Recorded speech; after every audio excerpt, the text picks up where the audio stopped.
Good morning everybody. প্রত্যেকেই এই ঘন্টি বাজাও অনুষ্ঠানে সবাইকে স্বাগত। আমি তপন কুমার পাত্র। প্রত্যেক দিনের মতো আমি আপনাদের সামনে চলে আসি আপনাদেরকে কয়েকটি সুন্দর সুন্দর কথা শোনাবো বলে, এবং যে কথাগুলো আপনাদের জীবনে চলার পথে কাজে লাগবে, অর্থাৎ মানুষকে মোটিভেট করাই আমার উদ্দেশ্য। ছোট থেকে বড় সর্বস্তরের মানুষকে মোটিভেট করার জন্যই আমি আপনাদের সামনে চলে আসি। কিন্তু তার আগে আপনাদেরকে একটা কাজ করতে হবে। সেই কাজটি হচ্ছে আমার এই ভিডিওটি যাতে সবাই দেখতে পায় তার জন্য আপনাদেরকে সাবস্ক্রাইব, লাইক এবং শেয়ার করে দিতে হবে। আজকে একটি বিষয় নিয়ে আলোচনা করব। সেই বিষয়টি হচ্ছে শিক্ষা মানুষের জীবনে এত প্রয়োজন কেন, কেনই বা আমরা এত শিক্ষিত হওয়ার চেষ্টা করি, কারণটা কি রয়েছে? শিক্ষিত না হলে কি আমরা এই পৃথিবীতে থাকতে পারবো না? না, শিক্ষিত হওয়াটা আমাদের ক্ষেত্রে অত্যন্ত জরুরি। আজকে আমরা এই রহস্যের উন্মোচন করব এবং আপনাদের সামনে তুলে ধরব সেই সকল তথ্যগুলো যেগুলো আপনারা আগে কখনো শোনেননি। আশা করছি আপনাদের ভিডিওটি ভালো লাগবে। শুরু করা যাক আজকের এই বিষয়টি। শিক্ষা শব্দটি মানুষের জীবনে এই আধুনিকতার সঙ্গে সঙ্গে এমনভাবে জড়িয়ে গেছে, মানুষ শিক্ষা ছাড়া নিজেকে মানুষ বলেই ভাবতে পারে না। মানুষ মানে হচ্ছে তাকে শিক্ষা গ্রহণ করতে হবে। তাহলে প্রশ্ন উঠতে পারে, আগের সময়ে যারা ছিল এই পৃথিবীতে তারা কি তাহলে কেউ মানুষ ছিল না? শুধু কি বর্তমান সময়ে মানুষটা রয়েছে? কথাটি কিন্তু ভুল। শিক্ষা আমাদের কখনোই মানুষ করতে পারে না। কথাটা আমি কিন্তু আরও একবার রিপিট করছি, শিক্ষা আমাদের মানুষ করতে পারে না। কেন না, বর্তমানে বিভিন্ন ধরনের নিউ সিলেবাস এসছে, নিউ থিঙ্কিং এসছে আমাদের মনে, এবং সে ভিত্তিতে আমরা বই তৈরি করছি এবং সেগুলোকে আমরা পাঠ্যপুস্তক হিসেবে স্কুলে কিংবা টিউশনে কিংবা বিভিন্ন শিক্ষা প্রতিষ্ঠানে আমরা বিভিন্ন ছাত্রদেরকে আমরা পড়াতে থাকি এবং বোঝাতে থাকি তাদের জীবনে কি করা উচিত, কি করা উচিত নয়, কিভাবে একটা জিনিস তৈরি হয়, কি হয়েছিল, কার সঙ্গে যুদ্ধ হয়েছিল, ইত্যাদি ইত্যাদি। কিন্তু আমরা যদি পিছিয়ে যাই অনেকটা আগে, তাহলে সেখানেও শিক্ষা দেওয়া হতো।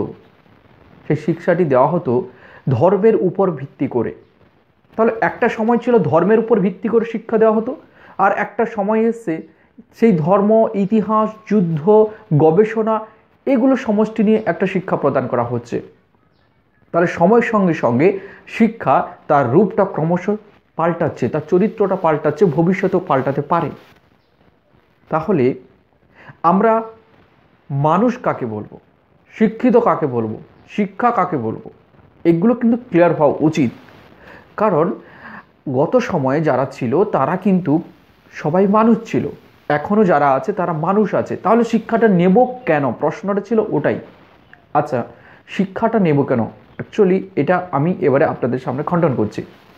শিক্ষা কি, শিক্ষাটা কি, এডুকেশনটা কি? এডুকেশন কেবল অতীত জানা নয়, এডুকেশন কেবল কয়েকটা অক্ষর মনে রেখে কয়েকটা সাল মনে রাখা নয়, কতগুলো এক্সপেরিমেন্টকে জানা নয়। শিক্ষাটা কি? শিক্ষাটা এটাই হচ্ছে যে আমরা একটা ধারণা ক্রিয়েট করি, আর তার জন্য বিদ্যালয়ে গিয়ে পড়াশুনোটাও সেটার একটা আলাদা মানে রয়েছে। তার মানেটা হচ্ছে বর্তমান সময়ে দাঁড়িয়ে আমরা এই স্কুলমুখী হচ্ছি, কলেজমুখী হচ্ছি, বিশ্ববিদ্যালয়মুখী হচ্ছি, কারণটা হচ্ছে আমাদের রোজগার করতে হবে। আমি কথাটাকে আবারও রিপিট করছি, আমাদের রোজগার করতে হবে, তার জন্য ওই রাস্তাটা অত্যন্ত জরুরি। কিন্তু আমরা সেটাকে অন্যভাবে ব্যবহার করছি যে শিক্ষা তোমার জন্য অত্যন্ত জরুরি, কারণ তোমাকে মানুষ হতে হবে, তোমাকে শিক্ষিত হতে হবে।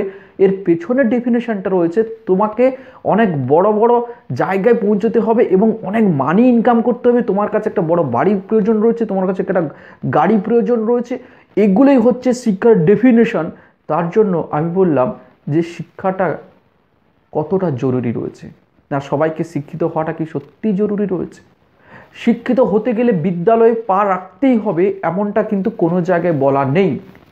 শিক্ষিত হতে গেলে যে আপনাকে একটা সিস্টেমের মধ্যে থাকতে হবে এমনটা কিন্তু কোথাও লেখা নেই। আমরা সিস্টেমের মধ্যে ঢুকছি কারণ আমাদের সেখান থেকে কিছু বেনিফিট আছে, অর্থাৎ আমরা জীবনে যখন একটা স্তরে গিয়ে একটা মোটা টাকা ইনকাম করব, তার জন্য আমাদের নিচু লেভেল থেকে আমাদের কয়েকটা কাগজপত্রের প্রয়োজন হয়, তার জন্য আমরা ওই সিস্টেমটাতে এন্ট্রি করি। এছাড়া কোনো উদ্দেশ্য নেই। আপনাকে যদি বলা হতো যে এখানে ধরুন এখানে কোনো স্কুল, কলেজ, বিশ্ববিদ্যালয় কোনো কিছু নেই, আপনি যদি সত্যি জ্ঞানের পরিচয় দিতে পারেন তাহলে আপনাকে চাকরি দেওয়া হবে, কোনো কাগজপত্র লাগবে না। তাহলে দেখতেন বর্তমানে যারা কাজ করছে তাদের চেয়েও অনেক বড় বড় ট্যালেন্ট কিন্তু আছে যারা কাজ পায়নি। অর্থাৎ কি, আমাদের ওখানে যখন ইন্টারভিউ দিতে যাচ্ছি তখন আমাদের পরিচয়পত্র থেকে শুরু করে আমাদের শিক্ষাগত যোগ্যতা থেকে শুরু করে সব কিছুর একটা পেপার সাবমিট করতে হচ্ছে। আর ওই পেপারসগুলো পাওয়ার জন্য, এই পেপারসগুলো অর্জন করার জন্য আমাদের একটা সিস্টেম করে দেওয়া হয়েছে এবং সেই সিস্টেমের মধ্য দিয়ে আমরা হাঁটছি, আর সেটাকে আমরা শিক্ষিত বা শিক্ষা ব্যবস্থা বলে আমরা চিহ্নিত করছি। এরপরে ফিরে যাই একটু অতীতের দিকে।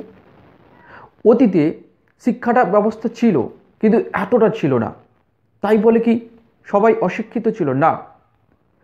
অতীত থেকে আমরা এটা জানতে পারি শিক্ষিত হতে গেলে প্রথমত নিজের আত্মজ্ঞান অর্থাৎ নিজের ভেতরের চেতনাকে জাগ্রত করাই হচ্ছে আসল শিক্ষা।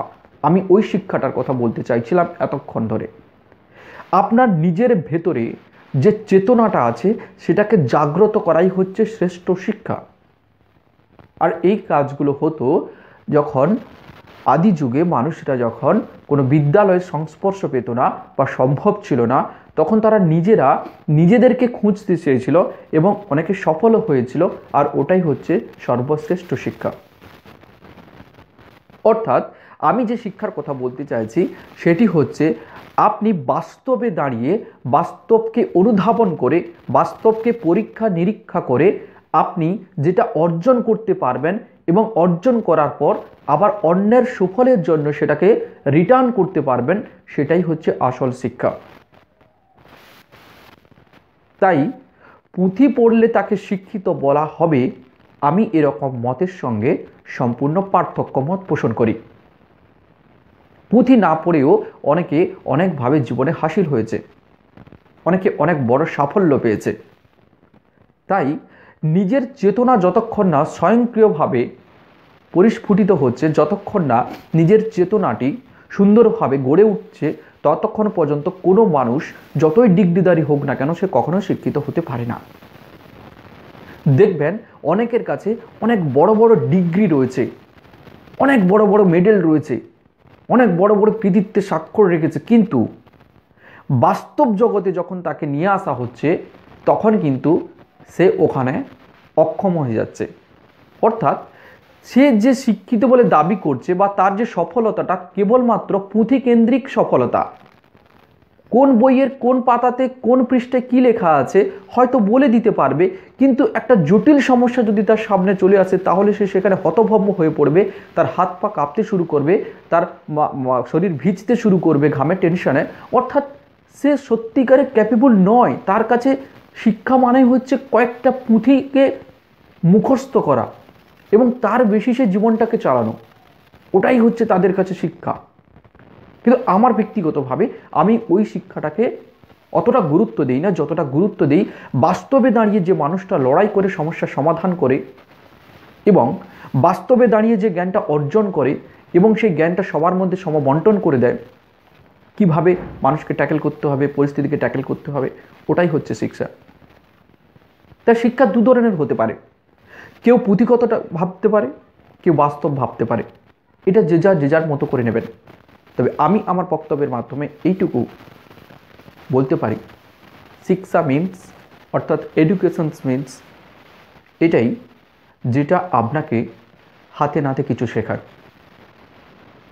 তাই বর্তমান সময়ে দাঁড়িয়ে অনেকে অনেক ডিগ্রি হাসিল করছে, অনেকের কাছে অনেক ধরনের ডিপ্লোমা রয়েছে, অনেক ধরনের বড় বড় ডিগ্রি রয়েছে, কিন্তু তারা বাস্তবিক ক্ষেত্রে ততটা কার্যকরী হতে পারছে না। তাই আমাদেরকে শিক্ষিত বলার আগে কিংবা কোনো মানুষ শিক্ষিত এই কথাটি বলার আগে আমাদের বারবার যাচাই করতে হবে তিনি কিভাবে শিক্ষিত হয়েছেন, এবং তার শিক্ষাটা কিভাবে তিনি অর্জন করেছেন এবং সেই শিক্ষা থেকে তিনি যেটা দেবেন আগামী দিনে ভবিষ্যৎ প্রজন্মকে, সেটা উনি কিভাবে দেওয়ার চেষ্টা করছেন বা ওনার মধ্যে কতটুকু ক্যাপাসিটি রয়েছে যা থেকে আমরা নিতে পারি। এই সব বিচার বিবেচনা করার পর একটি মানুষকে আপনি শিক্ষিত বলতে পারেন, কিংবা আপনার ছাত্র, আপনার ছাত্রী, কিংবা আপনাদের ফ্যামিলির কেউ, কিংবা যেখানে ছোটরা আছে তাদেরকে আপনারা অ্যাডমিশনের ব্যবস্থা করবেন। আমরা অনেক সময় বলি ছাত্ররা ভালো রেজাল্ট করতে পারছে না, স্কুলে যাচ্ছে, টিউশন যাচ্ছে, কিন্তু রেজাল্ট আসছে না, আউটকামটা আসছে না। এখানেই তো সবথেকে বড় সমস্যা। আউটকামটা আসবে কি করে? আগে তো আপনাকে বিচার করতে হতো যে আপনি যার হাতে ছেলেকে কিংবা মেয়েকে তুলে দিচ্ছেন, সেই ছেলে কিংবা মেয়ে কী ধরনের শিক্ষায় শিক্ষিত হয়েছে, কী ধরনের শিক্ষায় শিক্ষিত হয়েছে।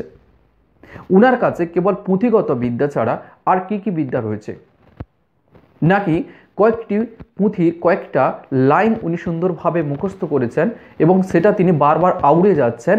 তাতে কিন্তু আপনার ছেলে কিংবা মেয়ে উনারই মতন হওয়ার চেষ্টা করবে, কারণ উনার সংস্পর্শে প্রত্যেক দিন বা বারবার আসছে, ফলে উনার মতো কিন্তু কপি করার চেষ্টা করবে আপনার ছেলে কিংবা মেয়ে। তাই আপনাদেরকেও সতর্ক থাকতে হবে। প্রত্যেকটা মুহূর্তে পরীক্ষা এবং নিরীক্ষার মাধ্যমে বাস্তবকে দাঁড়িয়ে বিচার করে প্রত্যেকটা সিদ্ধান্ত নেওয়া উচিত। তাহলেই আপনি বুঝতে পারবেন ভালো এবং মন্দের পার্থক্য, এবং শিক্ষিত হয়ে অশিক্ষিত এবং অশিক্ষিত হয়েও শিক্ষিত। তাহলেই আপনারা সঠিক রাস্তা অবলম্বন করতে পারবেন। আর এই সঠিক রাস্তা অবলম্বন করতে গেলে আপনার যে নিজস্ব চিন্তা ভাবনা সেটাও কিন্তু সঠিক হওয়া প্রয়োজন। কারণ আপনার চিন্তা ভাবনার উপরে যদি আপনি নিজে স্থির থাকতে না পারেন, তাহলে সেটা আপনার দ্বারা কখনোই সম্ভব নয়। তাই প্রত্যেকটা সিস্টেমের উপর নির্ভর করে আছে। তাই প্রত্যেকটা সিস্টেমকে সুগঠিত এবং সংগঠিত হওয়া প্রয়োজন রয়েছে। তার জন্য আমরা শিক্ষা এবং অশিক্ষা, শিক্ষার আলো এবং অশিক্ষার অন্ধকার, শিক্ষিত হয়েও অশিক্ষিত, অশিক্ষিত হয়েও শিক্ষিত, এই কথাগুলো আজকে সুন্দর করে আপনাদের সামনে বিশ্লেষণ করলাম। আশা করি আপনারা কথাগুলো সঠিকভাবে বুঝতে পারছেন। না বুঝতে পারলে ভিডিওটিকে বারবার দেখুন এবং প্রত্যেকটা ওয়ার্ডকে আপনারা সুন্দরভাবে পর্যবেক্ষণ করুন। তাহলেই আশা করি আরও সুন্দরভাবে আমার কথাগুলি বুঝতে পারবেন, এবং যেটা আপনাদের জন্য যথেষ্ট ভালো হবে আমার মনে হয়। আজ এই পর্যন্ত, সবাইকে ধন্যবাদ এবং জয় হিন্দ জানিয়ে আমি আমার অনুষ্ঠান এখানেই শেষ করছি।